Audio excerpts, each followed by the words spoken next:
তুমি কি আজকের পর থেকে ক্যাসিনো খেলবে না? আমি আজকের পর থেকে কোনো ক্যাসিনো খেলবো না। আর আজকের পর থেকে যদি আমি কোনোদিন ক্যাসিনো খেলি বা কেউ যদি দেখে, হ্যাঁ, তাহলে আমি আজকে যে কথাগুলো বলতেছি এই কথাগুলো ভাইরাল হবে। আজকের পর থেকে আমি ক্যাসিনো খেলবো না, যেটা আমার ক্ষতি হওয়ার হয়েছে। আর আজকের পর থেকে আমি ক্যাসিনো খেললে আমার বাপ 7 জন। আর আমার এতটুকু কথাই ছিল, আর আমি বেশি কিছু বলতে পারবো এই না। পর্যন্ত কতগুলো টাকা তুমি নষ্ট করছো ক্যাসিনো খেলে?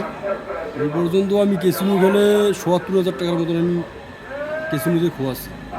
এই টাকাগুলো এখন কি হবে? এই টাকাগুলো আমার ঋণ ছিল, আমি এই ঋণগুলো পরিশোধ এই করছি। ঋণগুলো তুমি কিভাবে পরিশোধ করবে? আমার ক্যাশ ছিল, আমি পরিশোধ করছি। হ্যাঁ। বর্তমান আর আমি আমার ক্যাশ থেকেই কিছু ক্ষতি করতে চাই না। হ্যাঁ, আর তুমি সবার উদ্দেশ্যে, তরুণ সমাজের উদ্দেশ্যে কিছু বলো, যেন কেউ এই নেশায় আসক্ত না হয়, জুয়া না খেলে, জুয়া খেলে সর্বোচ্চ না হারায়।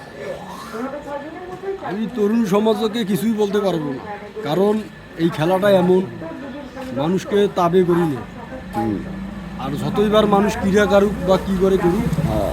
এই বিষয়টা এমনটা যে ওখানে ওই সাইডটা ঢুকতেই হবে।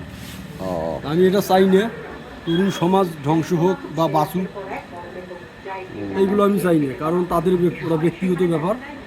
আর আমার ব্যক্তিগতভাবে আমি এটাই বলতে পারি যে আজকের পর থেকে আমি খেলবো না, আর এসব আপনারা খেলবেনও না। ঠিক আছে।